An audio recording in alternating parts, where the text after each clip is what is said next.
السلام علیکم ورحمۃ اللہ وبرکاتہ. نحمده ونصلي على رسوله الكريم اما بعد. قال النبي صلى الله عليه وسلم لكل شيء علم وعالم الإيمان الصلاة.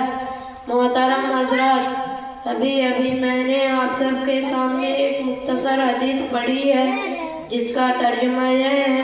نبی کریم صلی اللہ علیہ وسلم نے ارشاد فرمایا ہر چیز کا ایک نشان ہوتا ہے اور ایمان کا نشان نماز ہے. حضرات محترم، دنیا میں طرح طرح کے لوگ اور قسم قسم کی پارٹیاں ہیں. کوئی عربی ہے، کوئی ایرانی ہے، تو کوئی چینی ہے، تو کوئی جاپانی ہے، تو کوئی ہندوستانی ہے، تو کوئی پاکستانی ہے. اسی طرح ہمارے ملک میں مختلف پارٹیاں ہیں.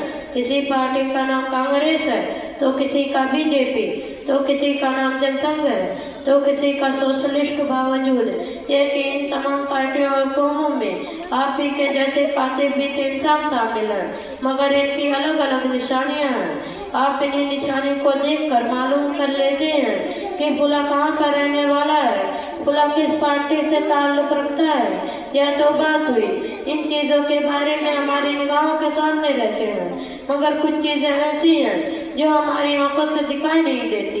مثال کے طور پر ہوا دکھائی نہیں دیتی، مگر جب پتے ہلتے ہیں تو پتہ چل جاتا ہے کہ ہوا چل رہی ہے.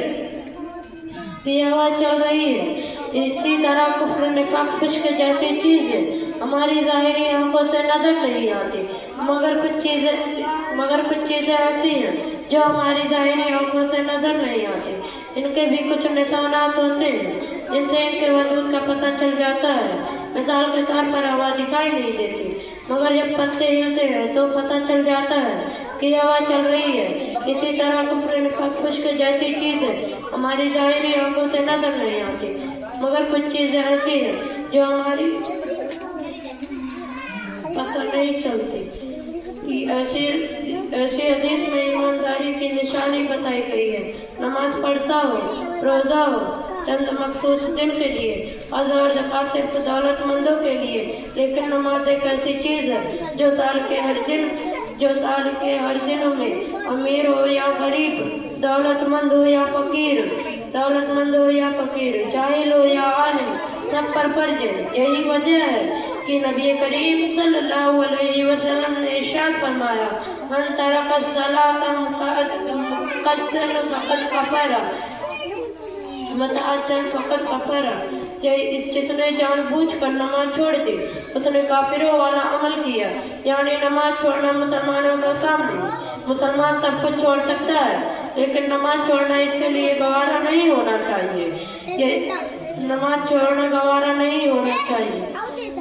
مگر افسوس ہے کہ آج کا مسلمان اس موٹی سی بات کو نہیں سمجھتا. مگر کچھ چیزیں ایسی ہیں اور ایک عمل ایسے ہیں